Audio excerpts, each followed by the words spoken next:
Bonjour à tous et bienvenue sur le Learn and Earn podcast. Aujourd'hui, on est en compagnie de Samuel, comme toujours, et de Alanis.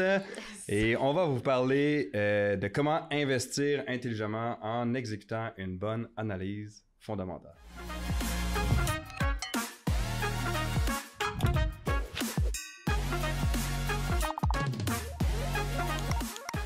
Comment ça va? Ça va bien, toi? Super content d'être avec toi aujourd'hui. On a Alanis aussi avec nous. Comment ça va? Moi, ça va super bien. Si Excellent. vous allez bien, moi, je vais bien. Numéro un. Voilà. Donc aujourd'hui, le sujet, une analyse fondamentale. Comment qu'on fait ça? En fait, c'est des questions souvent qui reviennent le plus souvent. C'est comment bien faire une analyse fondamentale, parce que souvent, on s'entend, c'est quelque chose qui est très mal exécuté. Puis c'est une des raisons aussi pourquoi que les gens se plantent dans leur analyse et ils font des faux pas, puis ils perdent énormément. Beaucoup. Exactement, et c'est quelque chose que souvent les gens ne prennent pas la conscience de à quel point c'est important. Moi, souvent, ce que je dis aux gens, c'est une analyse fondamentale, c'est 70% de ton analyse. Oui. Le prix, c'est même pas 30%. L'analyse technique, le prix où on est, c'est même pas 30%. L'analyse fondamentale, c'est le projet en tant que tel. C'est aussi le côté fondamental du marché, psychologique du marché. Alors, c'est extrêmement, extrêmement important. Et c'est pour ça qu'il faut avoir une analyse fondamentale, un plan.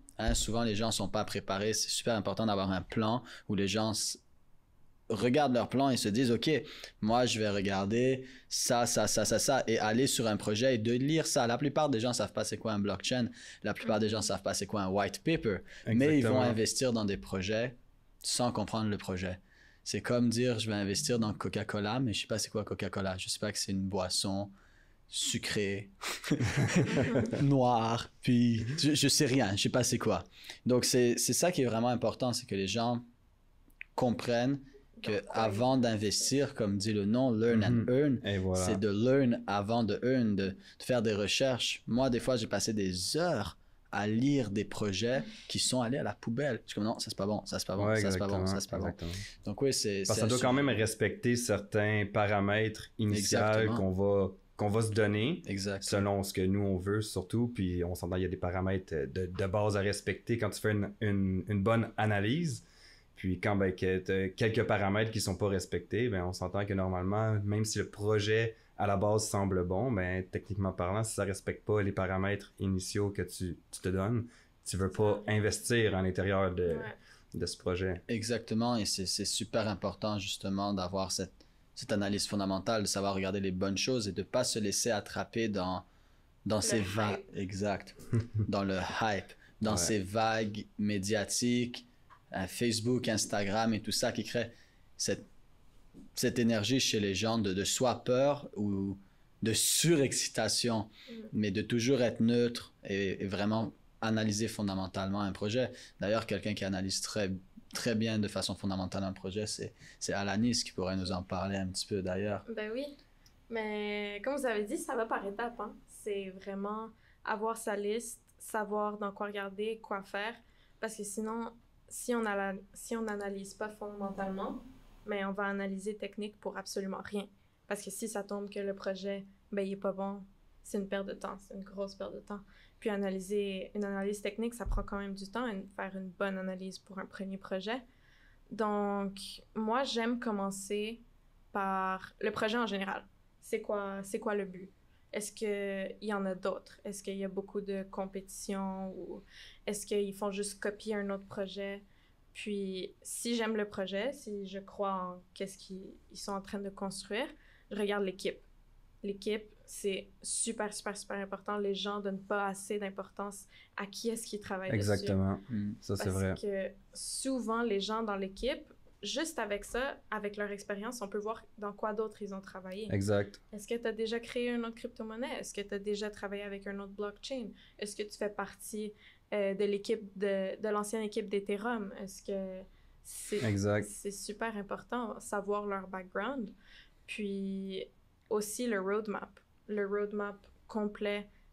Selon ça fait combien de temps qu'ils sont là? Ouais, exactement. Ben, c'est un plan d'action, le roadmap, en fait. C'est savoir c'est Exact. quoi que tu veux faire avec le token ou le coin en tant que tel. Tu sais, c'est quoi son utilité, c'est où est-ce que tu veux t'en aller avec ça, puis c'est quoi que tu veux faire. Puis souvent aussi, ce qu'on peut regarder souvent sur leur site internet, c'est de voir le roadmap précédent, donc Exact. de la dernière fois, est-ce qu'ils ont respecté Exactement. qu'est-ce qu'ils voulaient faire. Si oui, ben, tu peux avoir une plus grande confiance sur les prochaines étapes qui risquent beaucoup plus de respecter que s'ils n'ont pas respecté les précédentes. Ouais. Exactement. Et ça a été par exemple un projet comme iOS, qui était un projet qui a eu énormément de hype dessus. Mais c'était du bon hype, iOS. C'était un bon projet. C'était un bon projet. Le problème qui est survenu, qui a fait peur aux gros investisseurs, c'est qu'ils ne respectaient pas leur roadmap. Donc, s'ils disaient qu'ils allaient faire quelque chose le 30 mars 2020, finalement, ça allait 6 mois plus tard. Et puis, les investisseurs n'aiment pas ça. Et lorsque les gros investisseurs se retirent, on sait que 99% de l'argent est détenu par le même 1% de la population. Alors, quand ces gros investisseurs se retirent, là, qu'est-ce qui se passe? Le projet tombe parce que il y a toute cette réserve de tokens, toutes ces ventes qui se font. Et donc là, tout d'un coup, il y a beaucoup plus d'offres que de demandes parce que ceux qui détenaient ces tokens-là sortent du projet. Et une façon très facile de faire sortir des gros investisseurs, c'est justement en ne respectant pas le roadmap. Donc, c'est quelque chose de super important. L'équipe, le projet. Essayez le projet. Il y a beaucoup de projets où tu peux littéralement télécharger l'application et des choses comme ça et l'essayer, voir est-ce que c'est facile à utiliser, est-ce que c'est un projet que moi, est-ce que c'est quelque chose que j'utiliserais tous les jours, est-ce que je pense que les autres l'utiliseraient tous les jours. Ça, c'est des petites choses. On n'a pas besoin d'être un professionnel de la crypto, on n'a pas besoin d'être capable de coder, on n'a pas besoin d'être capable de comprendre un blockchain. Ça, c'est des petites choses qui se voient tout de suite. Est-ce qu'ils ont une bonne présence sociale, par exemple, sur Twitter? Les gens, ils mettent la valeur de Twitter beaucoup trop bas. C'est important. Est-ce qu'ils ont une bonne présence sociale? Est-ce que leur équipe est solide? Est-ce que leur équipe fait ce qu'ils disent qu'ils vont faire? Ça, c'est des petites choses qu'on peut vérifier. S'ils ne sont pas présents dans les réseaux sociaux, qu'est-ce qui te fait dire qu'ils vont être présents dans leur équipe? Exact. Puis même si c'est juste des geeks, par exemple, qui sont vraiment passionnés par leur projet, il leur faut une équipe complète. Tu peux pas faire fonctionner une équipe juste... à 2 personnes. Exactement. C'est comme on dit tout le temps, il faut des skills, mais il te faut aussi le mindset. Puis si tu n'as pas le mindset, puis tu veux pas évoluer dans notre société, avec Instagram, avec Twitter, avec tout ça, ton projet, il va pas fonctionner à long terme. Puis aussi, ce que tu as dit pour évaluer les projets, downloader les applications, tout ça, c'est possible de voir aussi quelle personne avec beaucoup d'influence est déjà dans le projet. Donc, par exemple, Audio. Audio, j'avais téléchargé l'application. Dès que je l'ai trouvé, j'ai téléchargé l'application pour voir c'était quoi. Puis j'ai vu que Skrillex était dedans, je pense que Deadmau5 était dedans. Il y avait le rapper Ross qui était dedans. Donc, il y a plein de façons de voir est-ce que ça va fonctionner. Est-ce que la masse va aimer ça? Comme moi, en tant que masse, est-ce que j'aime ce projet puis j'ai envie d'embarquer dans le projet? Non seulement avec les yeux d'un investisseur, mais vraiment avec les yeux de la masse. Est-ce que moi, je paierais pour ce produit? Exact. Pas en investissant. Donc, ouais. Puis, je reviens aussi tantôt quand tu parlais de l'équipe, de savoir c'est qui l'équipe. On s'entend qu'on remarque beaucoup de projets qu'on voit les vrais noms des membres et beaucoup de projets qu'on voit pas les noms des membres. Puis on s'entend que ça... C'est une problématique. C'est une problématique. Quand la personne s'appelle Monsieur Dark ou Monsieur Moustache, par exemple, puis que c'est le développeur principal du projet, ça... En tout cas, moi, personnellement, ça m'inspire pas confiance. Non, c'est sûr. Puis des fois, il y a des faux comptes. Des fois, il y a des gens qui se font des faux noms, des faux comptes de background, puis tout ça. Puis ça se voit bien, là, c'est comme un faux... Un faux profil Facebook, ça se voit que c'est un faux compte. C'est de faire des vérifications de base. Exact. Si on voit que le vice-président des ventes de Instagram est dans le projet, peut-être juste aller faire une petite recherche Google et ça va être confirmé en 30 secondes si c'est vrai qu'il fait partie de ce projet-là ou pas. Ça, c'est des choses que n'importe qui peut faire. Par exemple, prenons comme 2 choses qui sont super présentement à la mode, c'est Dogecoin et Shiba Inu. Et là, tout le monde, Dogecoin, Shiba Inu, ce qu'il faut réaliser, c'est qu'il n'y a aucun côté fondamental derrière ce projet. Aucune utilité. Aucune utilité. Et là, les gens vont dire, mais l'utilité, c'est de payer. Bravo, toutes les crypto-monnaies peuvent servir à payer. Mais est-ce que je peux embarquer dans un Bien petit sûr débat? que tu peux embarquer dedans. Mais tu vois, c'est faux qu'il n'y a pas de fondamental. Parce que c'est ça le fondamental, c'est que toute la masse, ils adorent Dodge. Fait que toi, si tu y vas en tant que côté investisseur, que tu t'en fous du projet, mais t'embarques. Mais la réalité, c'est que toute la masse va se faire massacrer. Parce qu'ils savent pas comment le trade, mais toi, tu sais comment le trade. Mais vu qu'il n'y a pas d'utilité, qui se fait manger? Pas toi. La masse. Mais la masse, mais... Exactement. Mais là, c'est justement ça, le but, c'est d'apprendre aux gens à pas aller se faire des projets comme ça parce qu'ils y connaissent rien. Parce que la réalité, c'est que tout le monde est rentré à 70 sous. Maintenant, c'est à 15 sous.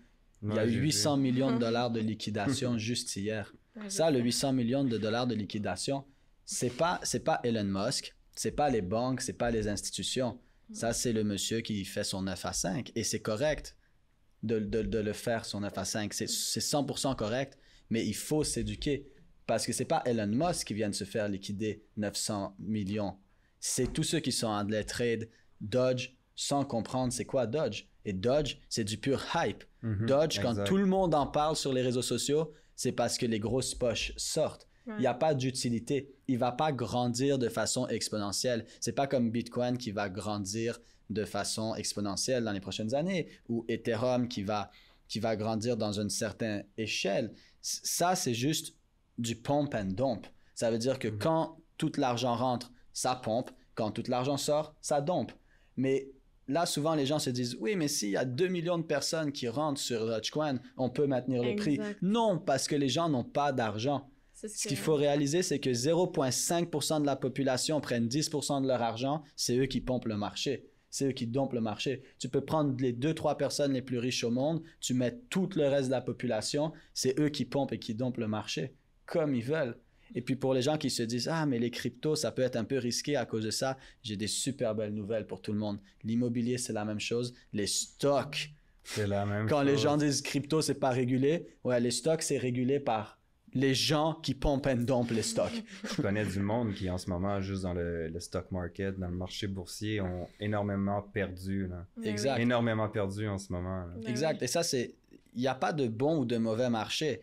C'est ça la réalité de l'analyse fondamentale. Les gens vont dire « Ah, l'immobilier, c'est moins risqué » ou « les stocks ou ci » ou « la crypto, c'est comme ci, c'est comme ça ».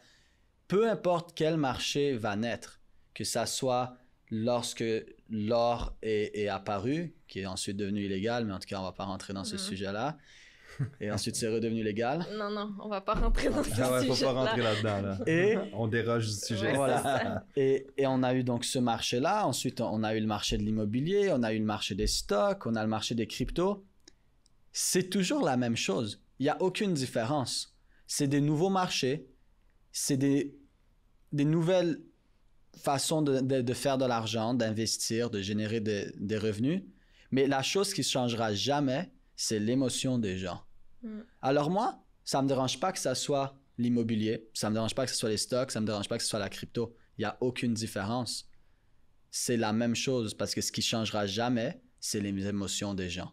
Et si on regarde un cycle psychologique, si on regarde les cycles du marché, que ça soit l'immobilier, la crypto, ou les stocks, il n'y a aucune différence. C'est corrélé. Les gens rentrent toujours au mauvais endroit et sortent toujours au mauvais endroit et toujours au même niveau, que ce soit les stocks, la crypto ou l'immobilier, parce que les gens ne sont pas éduqués. C'est pour ça que c'est super important de s'éduquer. Je pense que c'est pour ça qu'on a créé ce podcast aussi. Mais si tu vois, ça vient à mon prochain point d'analyse. La masse. Qu'est-ce que la masse font? Comment la masse se sent à propos de ce projet? Est-ce que sur Twitter, oui, c'est super bon pour suivre la compagnie, mais c'est aussi bon pour suivre, est-ce que la masse l'aime? Est-ce que la masse, ils sont en train de tweet sur le coin? Est-ce qu'il y a des concours, des choses comme ça? Donc, c'est super bien suivre la masse, puis malheureusement, faire le contraire de la masse. Une fois que la masse veut rentrer vraiment dans un projet, puis c'est en train de se faire hype, OK, on sort. C'est pas le bon moment. C'est pourquoi aussi qu'on répète souvent de penser plus comme une institution, une corporation, versus de penser comme average Joe, comme on dit, Exactement. comme monsieur, madame, tout le monde. Ouais. Exactement. Puis c'est ça qui est fou, c'est que l'analyse fondamentale, la plus grosse partie de ton analyse fondamentale, après avoir lu sur le projet, bon, est-ce que le projet est intéressant, après avoir un peu regardé aussi, est-ce que le projet fait du sens, hein, s'il y a 200 milliards de tokens, c'est pas très rare. Alors, Ouais, le max supply, c'est super c'est important. super Ouais, important. exactement. C'est super important. Ça, c'était dans les points justement que j'avais notés. C'est quoi qu'on regarde à la base quand on veut faire une analyse fondamentale. Tu sais, si on en parle rapidement, les sites internet que vous choisissez pour les nouvelles, mais aussi pour faire l'analyse du token. C'est autre que le site internet de la compagnie. On s'entend, tu as le site internet de la compagnie. À part de ça, on a CoinGecko.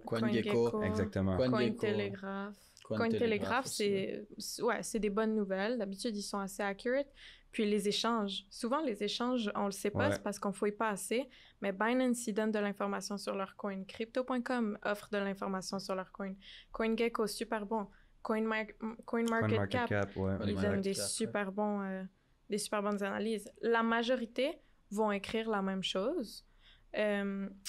Symétrie. Symétrie, c'est une plateforme qui donne des analyses de la crypto-monnaie. Donc, ça peut venir être comme une confirmation parce que ça va te donner une analyse de A à D. Donc, A plus étant super bon, D étant mauvais, absolument mauvais. Puis, eux, ils vont faire une analyse complète de tout ce qu'on vient de parler, de la masse, du market cap, max supply, le projet des gens. Le white paper, est-ce qu'ils ont follow le roadmap?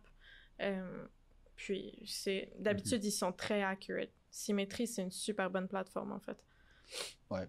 Non, c'est ça, l'information se trouve à portée de main maintenant avec l'Internet. Littéralement. C'est juste là. C'est juste de prendre la peine de rechercher et d'apprendre pour comprendre l'information, parce que ça peut avoir l'air très vite compliqué. Mais c'est sûr que si je te dis, on est dans un bull run, puis toi, tu n'as aucune idée de ce que ça veut dire, ça a l'air compliqué, mais tout ce que ça veut dire, c'est qu'on est dans un moment où le marché est haussier. C'est tout. Alors, c'est juste d'apprendre les termes et de prendre la peine de s'éduquer. Mais une analyse fondamentale, n'importe qui peut faire une analyse fondamentale de base. On regarde si le projet est intéressant, on regarde le nombre de tokens. Moins il y en a, plus c'est rare. Si c'est un projet intéressant avec des bons partenaires et qu'en plus c'est rare, ben c'est bon. Ça veut dire que théoriquement la valeur devrait monter. Donc ça c'est des choses de base. C'est des petites choses à regarder. Et puis l'analyse fondamentale la plus importante, c'est pas les nouvelles qu'on retrouve tous les jours. C'est ce que les institutions font. Alors de regarder que Elon Musk a dit qu'il ne va plus accepter Bitcoin pour ses Tesla. C'est pas Bitcoin qui a besoin d'Elon Musk. C'est Elon Musk qui a besoin de Bitcoin. C'est pas la même chose. Alors ça, c'est quelque chose qui me fait toujours rigoler parce que les gens, pour eux, ça, c'est fondamental. Non, ça, c'est du blabla. D'ailleurs, Elon Musk va le remettre, le Bitcoin. C'est pas encore là, mais je le sais. Bon, il va le remettre, déjà 100%. Fait. Mais il l'a dit, je crois, comme une semaine après, au maximum 2, après qu'il a dit que justement, il prenait plus le Bitcoin, qu'il prévoyait le reprendre éventuellement. Voilà. Ben oui. Donc, tu vois, il recrée, il change sa nouvelle pour en mettre une autre. Là. Changer un peu la tendance. Graduellement. C'est juste pour manipuler les gens. Là. Exactement. Juste pour manipuler les émotions. J'aime bien ce que Alanis a dit. Elle n'a pas dit c'est pour manipuler le marché parce que Elon Musk ne manipule pas le marché. Il manipule les gens vont jouer dans le marché. C'est pour manipuler les émotions parce que tout le monde qui pense que Elon Musk manipule le marché, c'est drôle à dire, vous allez me dire c'est l'homme le plus riche du monde, mais il n'a pas assez d'argent tout seul pour manipuler Bitcoin. Il y a des très grosses poches autour de ça qui sont plus qu'un individu, c'est des institutions complètes. Et donc, quand on parle de l'homme le plus riche au monde, c'est l'homme en tant que personne. Croyez-moi, il y a des institutions avec beaucoup plus d'argent que Elon Musk. Les institutions sont rattachées à... Et les institutions sont rattachées à certaines personnes, mais on va pas aller là-dedans non plus. Mais c'est ça qu'il faut suivre. L'analyse fondamentale, c'est suivre le smart money. C'est un concept en trading, en investissement qu'on appelle smart money, l'argent intelligent.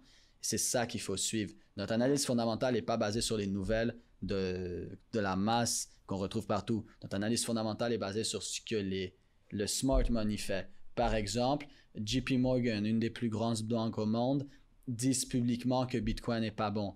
Mais en arrière, si on fait des recherches, ils ouvrent leurs portes aux gens les plus riches pour investir dans des fonds de Bitcoin. Mais publiquement, ils disent que c'est risqué. Ne faites pas ce qu'ils vous disent, regardez ce qu'ils font. C'est comme moi, quand j'étais petit, je disais à mon petit frère, non, ne touche pas au gâteau au chocolat, il n'est pas bon. Et après, le soir, boum, c'est moi qui allais le manger. Alors, c'est de regarder ça. Une analyse fondamentale, c'est pas ce qu'ils disent, c'est ce qu'ils font. Qui est le plus important Voilà. à regarder. Et comme Elon Musk, quand il a dit qu'il n'acceptait plus Bitcoin et que tout le monde pense que Bitcoin a descendu à cause d'Elon Musk, c'est complètement faux. Bitcoin était dans une zone de vente. Ouais. Et comme par hasard, la nouvelle est arrivée dans la zone de vente. Ouais. Moi, je pourrais quasiment dire, c'est quand que Elon Musk et les autres vont dire des nouvelles. Parce que tu fais juste regarder ton analyse technique et dès que tu arrives à des zones d'achat ou de vente très fortes, on va garder ça pour le prochain podcast. Ouais. Voilà. Mais des zones qui sont très fortes, comme par hasard, ils disent une nouvelle. Ils font pas, le marché bouge parce qu'il doit bouger comme ça. Mais c'est l'incompréhension des gens envers le marché parce qu'ils ne comprennent pas le fondamental qui leur fait penser ça. Alors, les gens ont besoin d'avoir quelque chose sous la dent. Oh mon Dieu, Bitcoin tombe, pourquoi? Ah, parce qu'Elon Musk a dit ça. Oh, ok, c'est bon, on comprend. On a une raison. Les gens ont besoin de comprendre, mais vu qu'ils ne comprennent pas le fondamental et ils ne comprennent pas le marché, ils ont juste besoin de se croquer quelque chose sous la dent. Alors là, c'est ça. Ensuite, par exemple, là, il y avait Dogecoin qui avait descendu, puis c'est soi-disant parce que c'était quoi, une voiture? Ouais, maintenant, on va parler de l'analyse fondamentale. Là. Voilà. Mais ça, mais c'est que la plupart des gens ne savent pas ce qu'est une analyse fondamentale. Pour eux, c'est regarder les nouvelles, puis quand Elon Musk trouve quelque chose, c'est mauvais. La majorité du monde suivent le trend. C'est la tendance en français. Ouais. J'avais pas le mot français sur le coup, mais les gens suivent la tendance. Donc, OK, tout le monde, il y a un hype qui se crée autour d'une crypto-monnaie, par exemple SafeMoon ou Dogecoin. Puis là, tout le monde se met à rentrer dans le marché sans pour autant savoir c'est quoi, ce que ça fait. Ils font pas d'analyse fondamentale, aucune analyse technique. Puis comme que tu expliquais aussi dans la communauté, souvent les gens rentrent dans le marché, en fait, c'est sans savoir exactement ce que c'est. Puis aussi l'aspect des nouvelles contraires que tu avais expliqué. Exact. Mais voilà, pour résumer ça, là, quelqu'un qui veut vraiment juste écouter ce podcast puis se dire, OK, mais je voudrais juste comprendre la base. On va sur Internet. On va sur CoinGecko. On met le projet. Déjà, si le projet n'est pas sur CoinGecko, c'est un très mauvais signe. On met le projet. Ou un nouveau projet qui peut. Mais la réalité, c'est que 80-90% des ICO ne se font jamais lancer officiellement. Donc ça, pour les débutants, c'est mieux pas. ICO, il faut vraiment s'y connaître. Donc, on va sur CoinGecko, on écrit le projet, on voit le projet, ils vont nous donner les sites web et tout. On peut aller lire sur le site web, c'est quoi le projet, comprendre s'il a une vraie utilité, regarder, est-ce que c'est écrit max supply ou circulating supply, c'est combien il y en a, est-ce qu'il y a 100 000 fois ce token ou il y a 100 milliards de fois ce token. Déjà, si on regarde Dogecoin, SafeMoon et tout ça, c'est des quantités astronomiques, ce qui est un très, très, très, très mauvais signe. Donc, juste ça, déjà, quelqu'un qui est complètement débutant peut se donner une idée si c'est un projet qui est vraiment intéressant ou pas. Juste avec ça, on va regarder le site internet, c'est qui l'équipe, c'est quoi qu'ils font, c'est quoi leur roadmap, où ils s'en vont. Puis voilà. Déjà, il y a beaucoup de personnes qui ont aussi beaucoup d'argent, puis des institutions, des corporations qui, eux, comme que tu expliquais, à un moment donné, c'est qu'ils vont investir dans le marché sans faire d'analyse technique, juste avec le fondamental. Puis d'autres, c'est à la limite même l'inverse, puis ils font pas une énorme analyse technique. Là. On s'entend, c'est vraiment juste des zones d'achat puis des zones de vente. Bon, en fait, qu'on va parler dans le prochain podcast. Exact. Les institutions, leur analyse fondamentale, c'est très gros. Il y a beaucoup d'institutions qui font pas vraiment d'analyse technique. C'est des grosses analyses fondamentales et psychologiques. Exact. De là où se trouve la masse. Et puis, dans le fond, quand il va y avoir une bonne correction, que pour eux, un projet, ça devrait valoir, encore là, c'est fondamental. Pour eux, ils se disent, exemple, ce projet devrait valoir 1000 $, mais il est présentement à 500. Et là, ils font leur analyse fondamentale et ça tombe à 250 $. Ils se disent, OK, on avait un projet à 500 qui est maintenant à 250, mais qui devrait valoir 1000. Ils vont même pas regarder techniquement si c'est une bonne zone. Ils vont rentrer parce qu'ils ont énormément d'argent et ils gagnent. Pourquoi? Parce que ils veulent pas faire de l'argent demain matin. Ils peuvent le laisser Long 5 ans, terme. 10 ans, Exact. 15 ans, 20 ans. Ben, c'est le long terme, puis on C'est s'entend le long terme qui est à la important. base aussi, de pouvoir rentrer dans le marché de la crypto-monnaie, ben, c'est d'avoir une vision sur le long terme. Ouais. Puis la Exact. problématique qu'on voit aujourd'hui, c'est du court terme. C'est Du faire easy une money. passe de cash, comme on Exact. dit. Exact. OK? Puis elle est là la problématique. Ouais. Et ça me fait toujours rire parce que quand tu parles à quelqu'un, il dit ouais, moi, je veux rentrer en crypto, je vais mettre, je sais pas, 10 000 $. Tu penses que je peux faire 100 000 $ dans les 6 prochains mois? Puis tu le regardes, puis tu es comme, dans quoi tu as étudié? Puis là, peu importe, tu vas dire comptabilité. Ok, super. Tu as étudié 4 ans là-dedans? Ouais, ok, génial. Est-ce que la première année, tu as fait 100 000 $? Ah non, 50 000. Ok, donc tu es en train de me dire que tu as investi plusieurs milliers de dollars et des centaines d'heures Mm. pendant 4 ans pour apprendre quelque chose où la première année, tu es en dette et en plus, tu n'as même pas fait 100 000. Ah ouais, ok. Et ça, c'est fou parce que les gens, on dirait, ça c'est où on revient au côté mindset parce que le fondamental, exact. c'est ça. Les gens c'est pas qu'ils ne comprennent pas, c'est qu'on leur a pas enseigné. On n'a pas enseigné ça à l'école aux gens. Les gens sont habitués Malheureusement. à se faire payer. Hein? Tu travailles 40 heures, tu te fais payer ton 40 heures sur le spot, sur le moment, bam, bam, tout de suite. Alors, ils sont pas habitués à apprendre et à attendre. Ouais. Ben, en Et fait, c'est que la voilà. majorité de la population est juste pas habituée à investir. Exact. Puis quand tu rentres dans le marché de la crypto-monnaie, ben, c'est un investissement comme n'importe Exact. quel autre marché. Mm. Mais les gens le voient pas nécessairement comme ça, ils le voient plus pour un moyen de faire de l'argent puis d'en vivre pleinement. Est-ce que c'est possible? Oui. Est-ce que c'est possible de mettre 10 000 puis de faire 100 000 dans la même année? Oui. Oui. Mais est-ce que c'est possible que tu perdes tout aussi, encore Oui. plus que de faire ton 100 000 avec ton 10 000? Exact, Ouais. exact. 100%. C'est ça le truc. Mais c'est pour ça qu'une analyse fondamentale, c'est important. Ouais. Parce que si tu vois que c'est un bon projet, une bonne équipe, ils ont un bon potentiel et tout fait du sens, mais peu importe ce qui arrive, tu te fermes tes yeux, tu le laisses là, tu attends quelques années et tu laisses le projet grandir. Exact. Si Exact. c'est quelqu'un qui veut vraiment pas faire une analyse technique, on peut rajouter une mini analyse technique dans le fondamental. C'est juste soit aller sur TradingView ou même CoinGecko, ils montrent Les graphiques. ils montrent le graphique, Ouais. puis tu peux voir depuis le début qu'ils ont commencé. Si tu vois que la première année qu'ils ont commencé, ils se sont rendus à 200 $ le coin, puis en ce moment, il est à 5 $, il est pas du tout proche. Le projet a changé, si ça, c'est plus la même équipe, tout ça. Mais investis pas. Comme Exact. c'est pas... Clairement, il y a beaucoup trop de choses qui ont changé. Ils n'ont pas survécu le bear run, puis là, ils essayent de se reprendre, mais ils sont pas capables. Des fois, il y a Ben, beaucoup en fait, de projets... 90% et si c'est pas plus des altcoins, dans le fond, c'est des autres cryptos autres que le Bitcoin, en fait, survivent pas plus qu'un bull run. Ouais. Puis ça, on en discutait justement dans Ouais. les Go Live. Ouais. Ouais. Ben c'est ça, ils survivent pas. Fait que ça, c'est une autre affaire qu'il faut Vraiment regarder. Absolument. exact. Ouais. Est-ce qu'il va durer? Est-ce qu'il a déjà duré si ça fait longtemps qu'il est là? Est-ce qu'il a déjà duré un bull run et un bear run? Est-ce que le projet est le même? Puis, en revenant au roadmap, à quel point c'est important? Moi, personnellement, si ils n'ont pas suivi leur roadmap, si, par exemple, ils disent d'ici janvier 2021, on va faire ça, puis en ce moment, je le regarde, puis ils l'ont toujours pas fait, moi, je rentre pas. Non, exact. C'est vraiment, si t'es pas sérieux à propos de ton propre projet, je vais pas investir dedans. Puis si on veut pousser ça encore plus loin, l'analyse fondamentale, on peut rentrer dans la tokenomie.